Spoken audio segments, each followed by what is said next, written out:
what's up, guys? So I delivered that loader in Windsor, Colorado. They gave me a load, well, a route to Wichita, and then I stopped at Bethoud, or however you say it, that love's there. And I called them just to make sure, because I didn't get a load assignment. So I called them, or texted them rather, and they texted me back saying, hey, just stay there, we don't have a load for you yet. So I was like, okay. So 2 hours go by, and they gave me a load back to, or same place, going to Wichita, picking up skid steers, going to Ohio. But within that, my marker light completely stopped working. So here I am doing my 30-minute break and hopefully getting this fixed quickly so I can continue deadheading to Wichita. I didn't do much driving videos or anything because I was on the phone with the wife for one, and two, it's just cut cornfields and straight highway. So I'll probably give you some in a little bit. I definitely want to just get this taken care of so that way once my light's fixed and I get loaded tomorrow, I can just continue on. It's a 3-dropper, so yeah, there's three machines, 3 different places, so it's an easy load. I used to get these all the time from here in Wichita. Well, not here, but in Wichita, going west. Usually it was my getting home load. So the truck's still clean, and just once the trailer gets fixed, it'll be good to go. Another rant. So I started passing a May Trucking company truck going up a hill. Obviously I'm empty, but I'm still governed, and they're governed at 65 as well. Normally I'll stay behind him, but if he's down to 59 miles an hour and I'm still going 65, by the time I got to pretty much my seat to his cab, he gained speed, right? So there's no one behind me. I'm one of those company drivers that I don't pull out unless I know I can get around somebody. Obviously going up a hill being empty, I should be able to.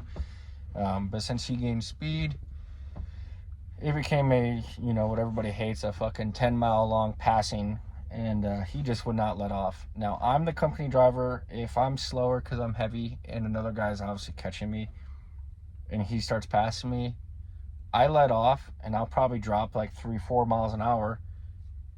He gets around me, gets in front of me, and then I continue on. I didn't lose any time. People aren't stuck behind somebody. But there is no trucking etiquette and no trucking courtesy anymore. I don't care that we're both governed. Me being empty, I'm gonna pull away from you even if we're both at 65. I don't have weight to deal with. But that's my whole rant. For anybody that's new, that's going to a governed, company, just let off the gas. You lose 0 time by doing that, and then you have less people getting pissed off. So a couple four-wheelers started beeping at me, and I'm like, I can't do anything about it. So I gave them a little toot back, because fuck them. But yeah, that's my rant. Rant's over.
The light took longer than expected, kind of what I thought.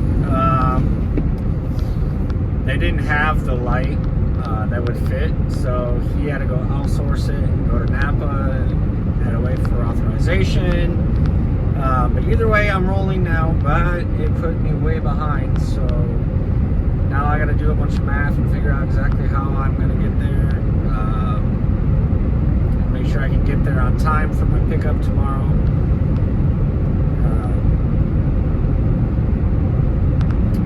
Trying to figure out if a split will work. I mean, a split should work, but see if it's worth me doing. I just went back into Central Time Zone, so now I lost an hour on top of it. So I'm 300 miles away, and I'm stuck at 65. So I won't get there. Well, it has me getting there around 11 o'clock. But that's to Case New Holland. Obviously, I can't go there because you can't park on site. So, yeah, now I'm trying to figure out exactly how and where. I forgot to write down this load because I wanted to get going. And kind of one of those things where it kind of bites you in the butt trying to do the right thing and getting all your lights to work. But yeah, I don't know. I'll figure it out. Either way, as long as I get them picked up, I guess. And then if I have to, I can drive late into the night. I just don't like driving overnights, honestly.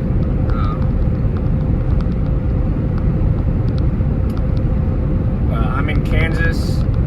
As you can tell, it's just rolling hills and fields. It's my kind of place. This is the kind of stuff I love. It just makes for a very boring video and a boring drive.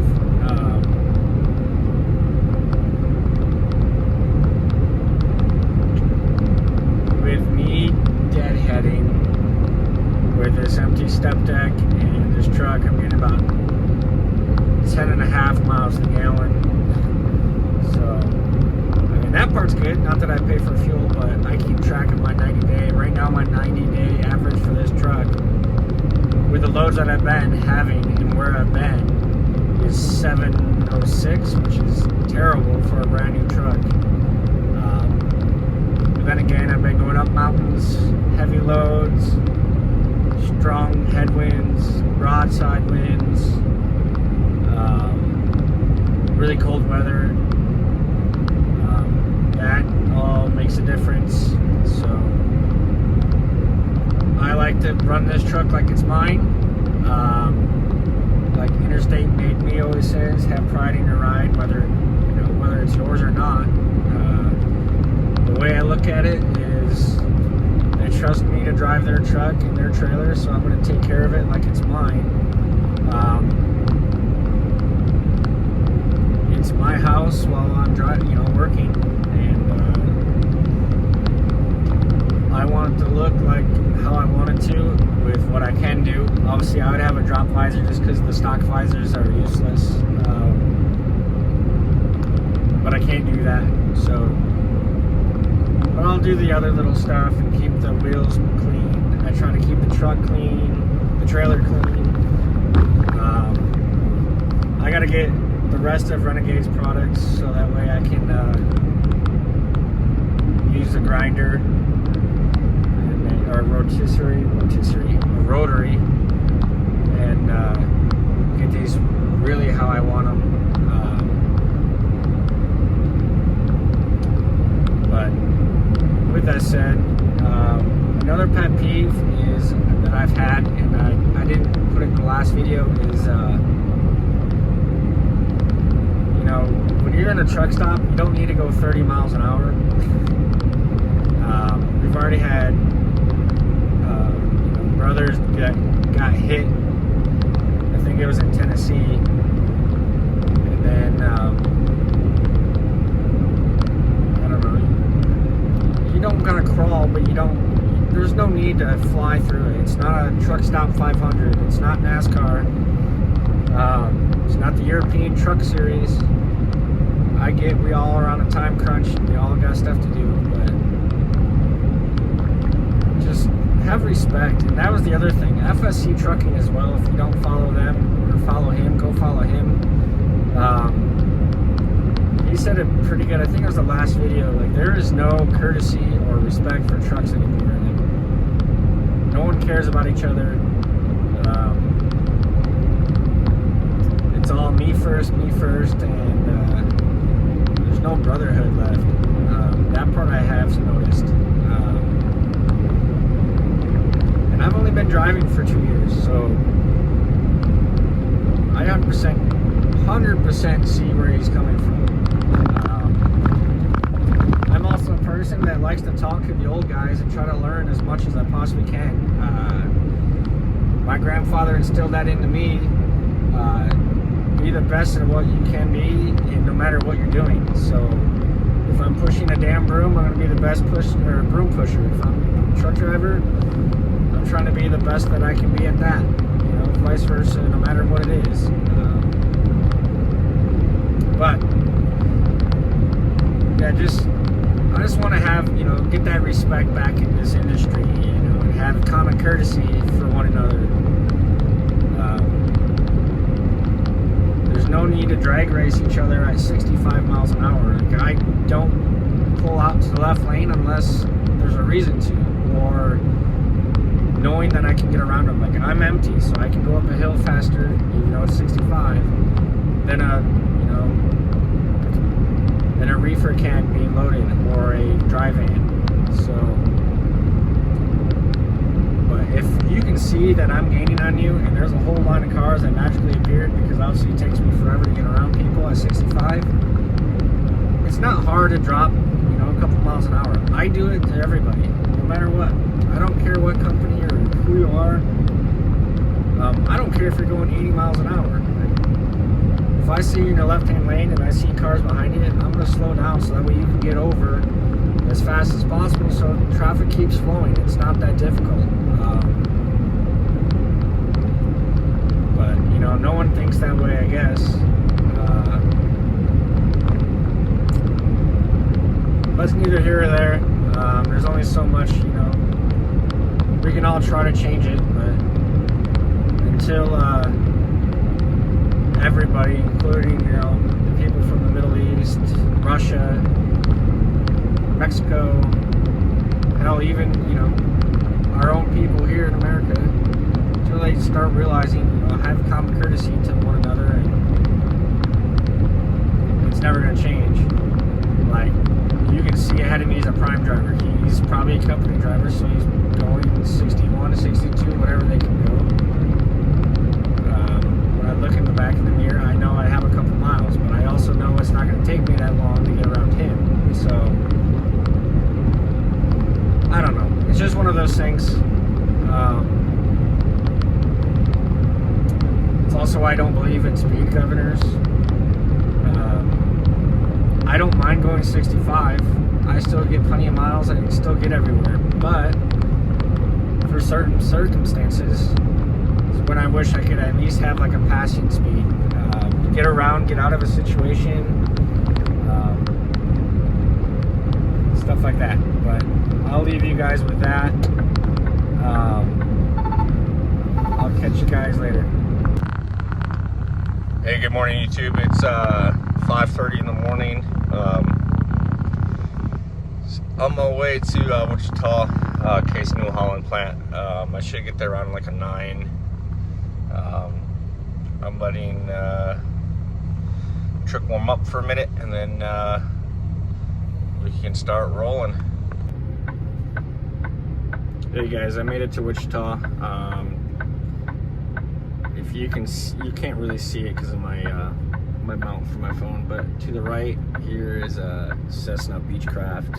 It's where they make all the Cessna parts and Cessnas. I'm only about a couple miles away. Whenever this light turns, I'll take a left, and then this small little road to get there. So hopefully it won't take too long.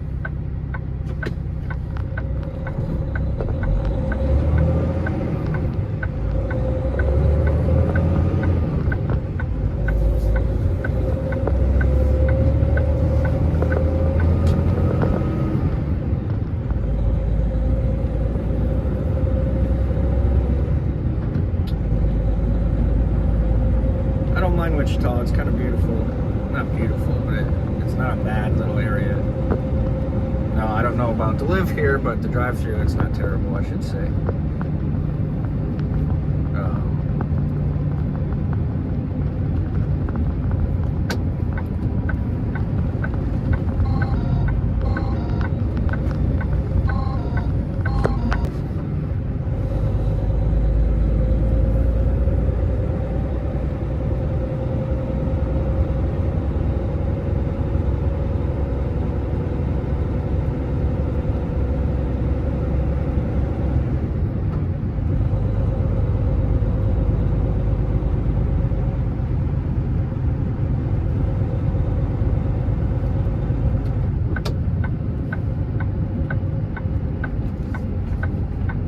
Guys, I have made it before my appointment time, even better.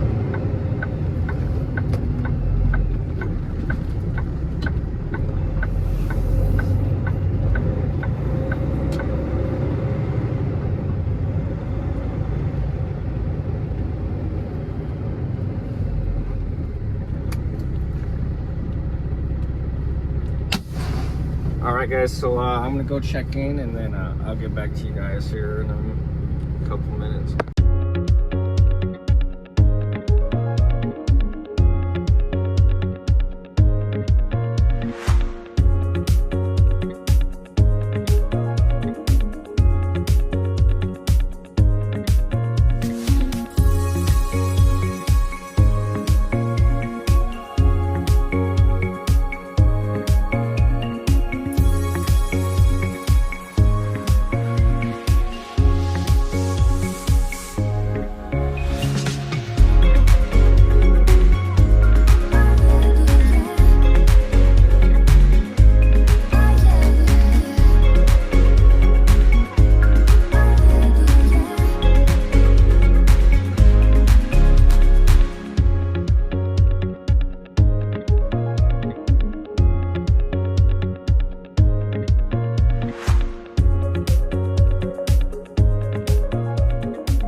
What's up guys? So these are all over 10,000, so I have 4 direct, one going through there.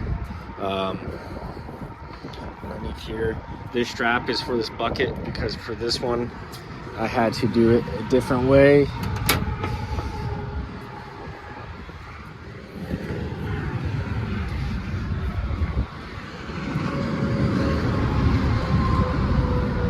You can see there how it's done. Using 3/8 binders and 3/8 chain.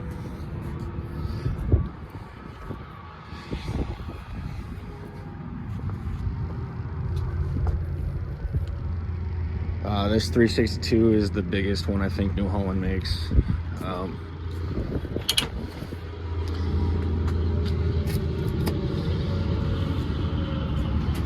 It's an easy load. I don't mind them. Truck's still clean. So I'm happy about that. I'm not that far from Kansas City right now, so it's a beautiful day out. It's like 60 degrees maybe. But I just stopped to use the restroom and to do my inspection. With flatbed, you do your inspection well, when you load, you do 50 miles after, and then every 150, or I think it's like 3 hours. I try to do it before cities, so that way I can get through it and not have to worry about it. Other than that, it's an easy day. I'm gonna probably stop right in between Kansas City and St. Louis, and then I'll have 2 drops tomorrow in Indiana, and then I'll finish off in Ohio. So let's ride.